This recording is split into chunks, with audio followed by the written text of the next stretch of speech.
حضرات السلام علیکم. پہلے سے آپ کی خدمت میں اعلان کیا جا چکا ہے کہ اس وقت کی مجلس کو عالی جناب مولانا میثم زیدی صاحب قبلہ خطاب فرمائیں گے، اور یہ مجلس برائے سال ثواب رضا عباس ابن صدر حسین مرحوم منعقد کی جا رہی ہے. اس وقت مجلس کا آغاز تلاوت کلام ربانی سے محترم قاری ندیم نجفی صاحب انجام دیں گے. بعد وہ پیش خوانی کے فرائض جناب مہدی حیدر صاحب انجام دیں گے، اور مجلس کو خطیب اہل بیت خطیب حق بیان علی جناب مولانا میثم زیدی صاحب قبلہ خطاب فرمائیں گے. سوشل ڈسٹینسنگ اور فزیکل ڈسٹینسنگ کے حوالے سے جو مسائل زندگی میں آئے ہیں، جس طرح سے پریشانیاں پیدا ہوئی ہیں، یقیناً وہ ناقابل برداشت ہیں، لیکن بہرحال جو اللہ نے کیا ہے وہ اس کی مرضی پہ ہم سب راضی ہیں، اور ہم سب خوش ہیں کہ جیسا بھی اس نے کیا ہے. اور جو بھی مسائل پیدا ہوئے کووڈ-19 کو لے کر، اور اس سے بہت سے نقصان ہوئے، لیکن انسان بننے لگا ہے اور اس کو احساس ہوا ہے کہ ہماری حیثیت کچھ بھی نہیں ہے. قدرت جو چاہتی ہے وہی ہوتا ہے. تو اس نے احساس دلایا قدرت نے کہ تم انسان ہو، انسان بنو، معبود بننے کی کوشش مت کرو. تو یہ یقیناً ہم کو درس لینا چاہیے اس وبا سے، اس پریشانی سے، کہ جو خدا نے ہمارے درمیان رکھی، اور ہمیں ہوش آیا کہ ہم بھول چکے تھے اپنے رشتوں کو، اپنی ذمہ داریوں کو، اپنے سماج میں جو ہماری ذمہ داریاں ان کو ہم نے اگنور کر رکھا تھا، بھول چکے تھے. اپنے اعزہ، اپنے اقربا، اپنی ذمہ داریوں سے بالکل ہم آشنا نہیں تھے. ہم بھول چکے تھے کہ یعنی اتنا مصروف ہو چکے تھے، خود کو خدا سمجھنے لگے تھے کہ ہم جو چاہیں گے وہ ہو جائے گا. لیکن پروردگار نے ثابت کر دیا کہ نہیں، تم جو چاہتے وہ نہیں ہو سکتا، جو ہم چاہیں گے وہ ہوگا. تو خدا سلامت رکھے ان حضرات کو اور معصومین کے صدقے میں جو مسلسل مجالس اور ماتم و گریہ کا انعقاد کریں. ان سب تمام تر حالات کے باوجود یقیناً ایک گوشہ نکلنا چاہیے تھا کہ کس طرح سے ہم مظلوم امام حسین السلام کی عزاداری اور جو ایام گزرے ہیں عزاداری کے، عزاداری امام علی علیہ السلام کے، بہرحال بہت سلیقے سے منایا گیا پوری دنیا میں، پورے ہندوستان میں، جہاں جہاں پر بھی اردو زبان کے افراد رہتے ہیں انہوں نے بہت اچھے سلیقے سے پورے ایام و عبادت جو گزرے. ابھی ہمارے رمضان المبارک چل رہے ہیں، آج 27 رمضان ہو گئی ہے، اور مسلسل یہ سلسلہ جاری ہے. اور چونکہ یہ مجلس اصال ثواب کی ہے، اور محترم رضا عباس مرحوم ابن صفدر حسین مرحوم، اور اب آئیے باقاعدہ مجلس کا آغاز کرتے ہیں، اور تلاوت کلام ربانی سے مجلس کا آغاز کرتے ہیں، اور زحمت تلاوت دیتے ہیں زحمت محترم جناب قاری ندیم نجفی صاحب کو کہ وہ تشریف لائیں اور تلاوت ربانی سے مجلس کا باقاعدہ آغاز کریں.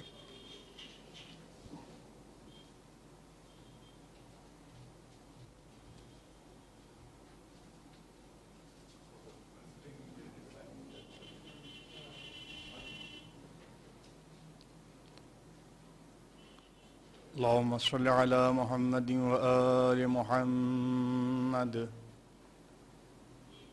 أعوذ بالله من الشيطان اللعين الرجيم. بسم الله الرحمن الرحيم.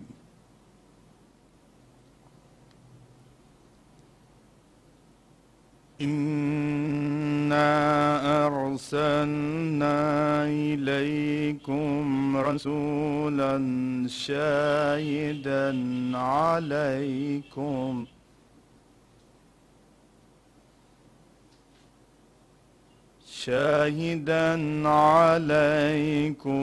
كما أرسلنا إلى فرعون رسولا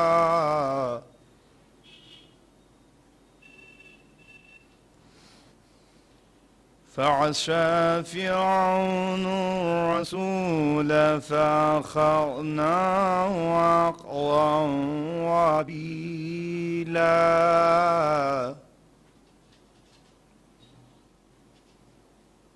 فكيف تتقون إن كفرتم يوما يجعل الولدان شيبا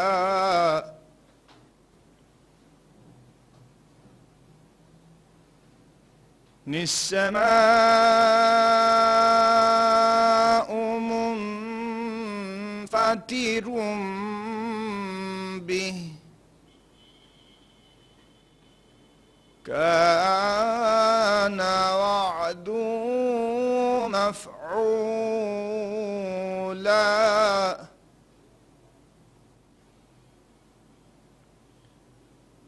إنها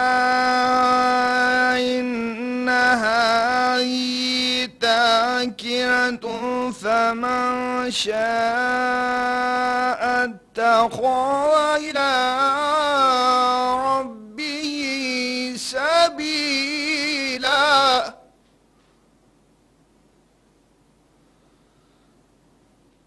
إن ربك يعلم أنك تقوم أدنى من ثلثي الليل ونصفه وثلثه وطائفة من الذين معك والله يقدر الليل والنهار